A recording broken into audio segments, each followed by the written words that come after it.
Hey guys, how's it going? Hope you're doing well. My name is Crown, and today I'm going to read you some very interesting stories that I hope that you're gonna love. And now, without further ado, let's go!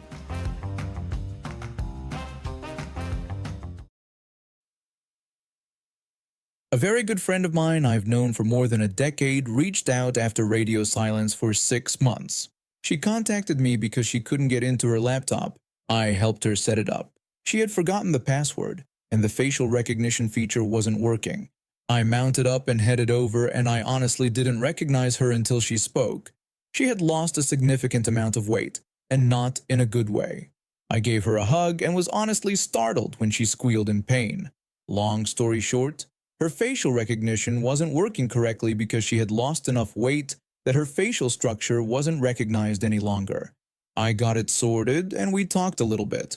She admitted her relationship wasn't going very well. I suggested that if maybe she might want to take a step back and have a think, she was welcome to stay at my place. She said she'd think about it and would call me. Well, the next day she called me in tears and asked if she could still stay in my guest room. I said of course. And we did just that. She didn't grab all of her belongings, just a few changes of clothes and the essentials. We got to my house, and I discovered my friend had a new best friend, my dog. He stuck to her like Velcro.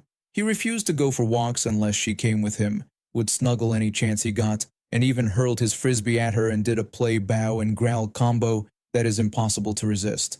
Shortly thereafter, it was decided that frisbee is an outdoor sport. I pretended I wasn't jealous. Sunday morning at about 2 a.m. my car alarm started going off, which it had never done before while sitting in my driveway. I threw on a coat and went to investigate, and there was a random pickup with the door open and engine running in the driveway. Getting closer to my car, which had all 4 tires slashed, I saw a man flat on his back unconscious. There was also a rubber mallet lying not far from his hand and a smudge on my window. What followed probably made the emergency operator's night. 911, please state the nature of your emergency. Hi, I'm X and I'm located at 1234. Could you please have the police and an ambulance respond to my location as soon as possible? We can do that. Could you provide a little more information? Well, it looks like some jerk slashed my tires and tried to break my car's window, but the mallet he was using bounced off the window, and he appears to have knocked himself out with it.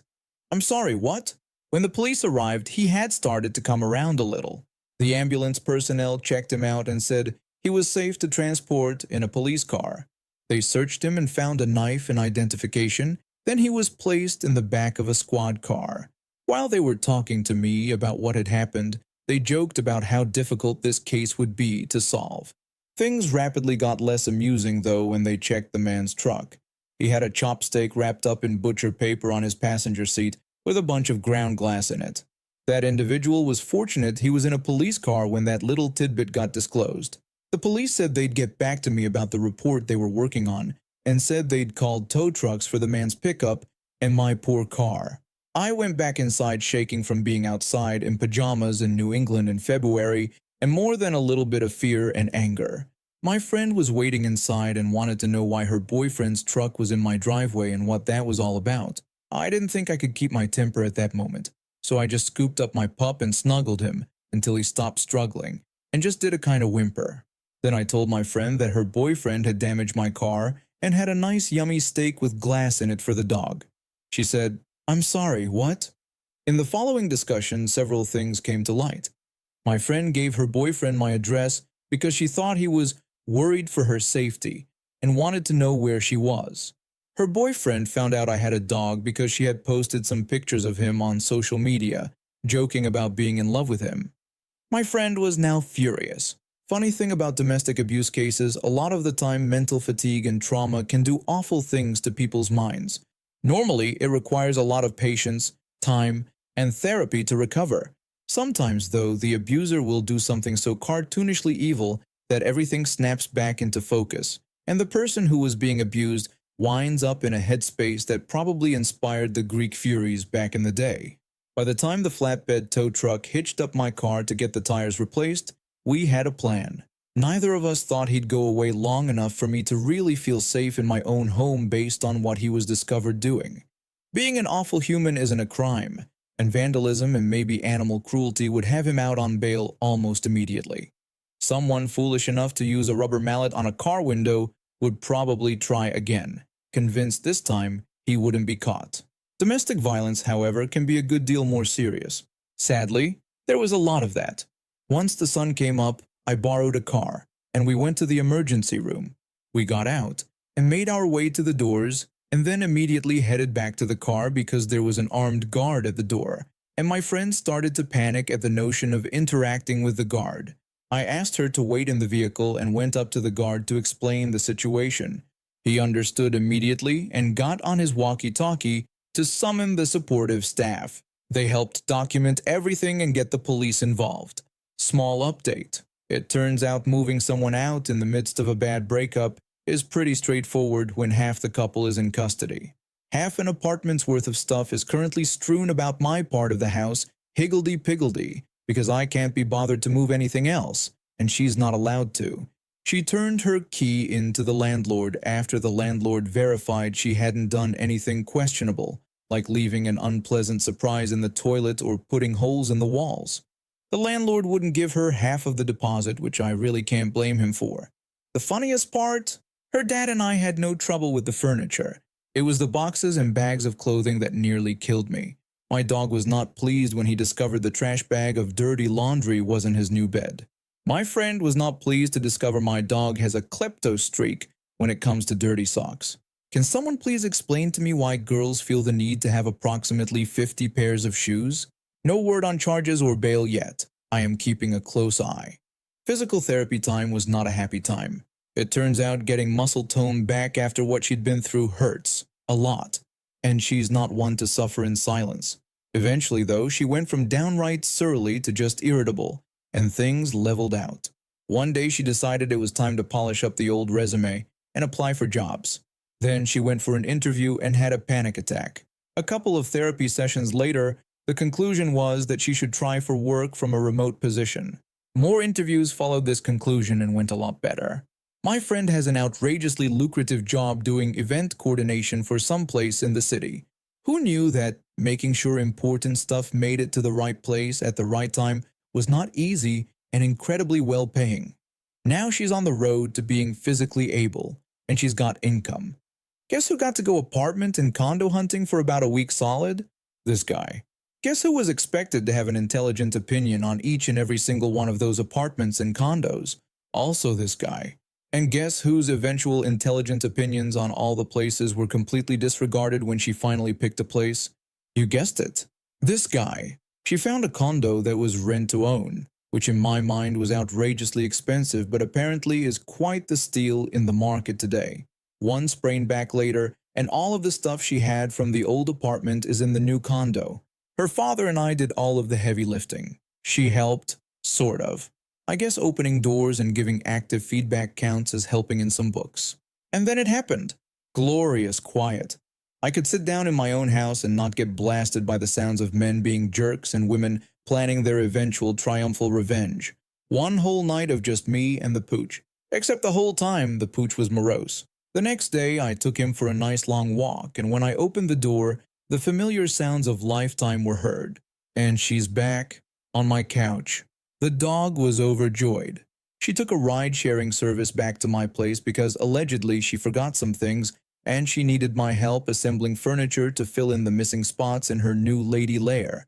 So we went to her condo, and she sat on her backside supervising while I assembled the furniture. Did I mention she put Lifetime on to give me something to listen to? Time went on in that fashion, and she spent less and less time inventing reasons for her to come over or for me to visit. I managed 4 whole days of dedicated bachelor time, and I got a phone call. She's so frustrated she's crying. The condo she's in apparently has a condo board, which is a lot like a homeowners association except it's condos, which aren't homes. I don't know. I'm an information technology guy. I load the pooch up into the car because there's no intelligible English coming over the phone, and it's time to take out the big guns. We arrive at the location, and I take the dog out of the car in preparation to surprise her with him, and I hear a shrew, not like the rodent shrew, the other kind, late 50s, early 60s, looks like she's just sucked on a lemon. This is a pet-free complex. The shrew snaps. I know, we're just visiting. The pooch wants to say hi.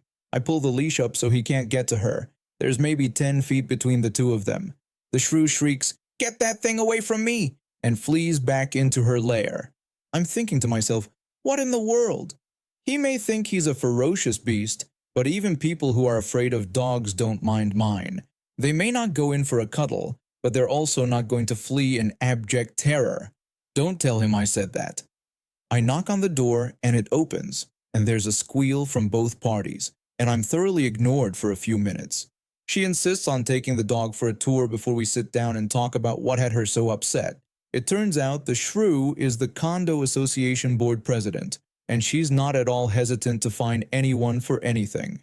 Flush a toilet at 10:30 p.m.? Noise violation. Okay. Friend puts your garbage cans out at 8 p.m. the night before trash pickup? Littering violation. Okay. Hammer a tack into a wall to hang a picture frame? Violation. Okay. Sing terribly in the shower? Violation. Okay. There were others in this vein, but you get the gist. I have no idea how this woman accrued this much power, but I was mostly focused on fighting down the gigantic "I told you so" that was on the verge of escaping my lips.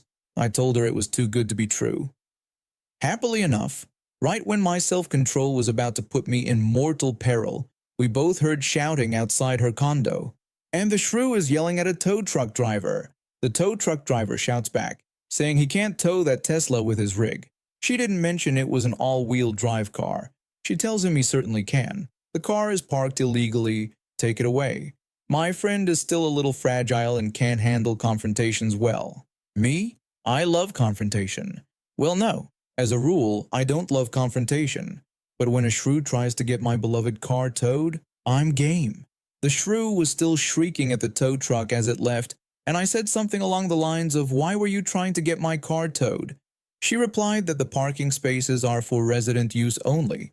I point out the spot was being used with authorization from the resident who has no car. She sniffs and asks how she was supposed to know that. Right. So you weren't upset that I ignored your errand stupidity and wanted revenge?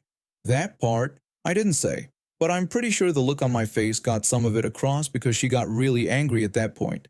I decided it was time to separate my dog and my friend and head home before the tow company came back with a flatbed.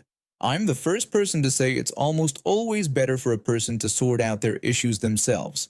The shrew wanted problems. I knew if I went back I'd almost guarantee myself a tow, and then having to fight about who reimbursed me for the ridiculous tow charges just sounded exhausting. Better to fight without money on the line. So I went onto a social media platform.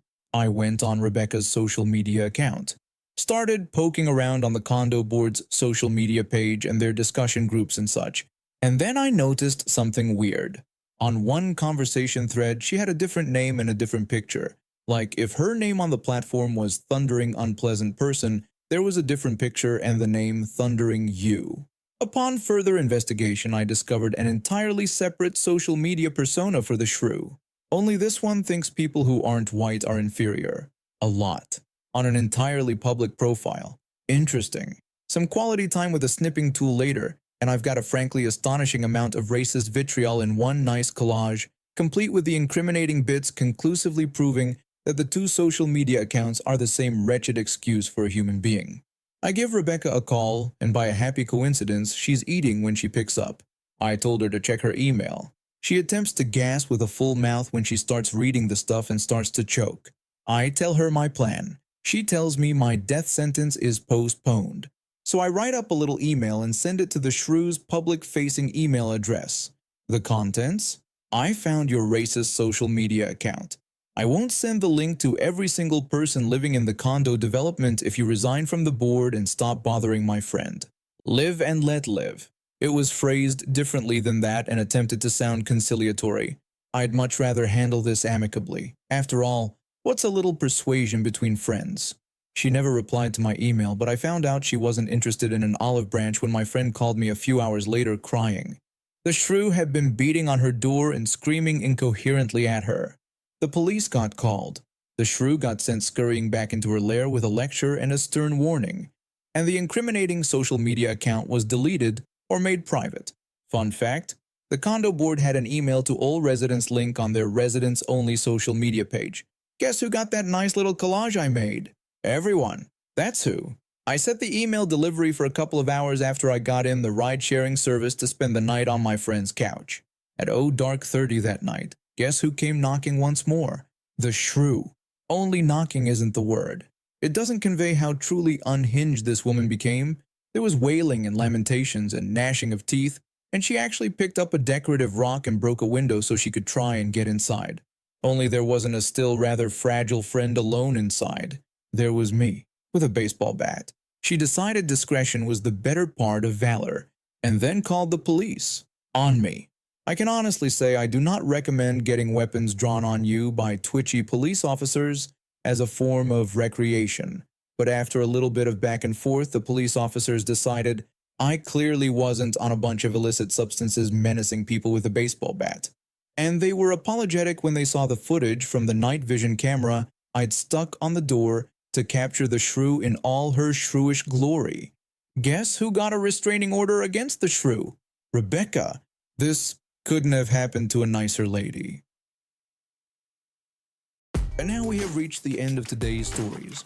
Thank you for watching, and see you next time.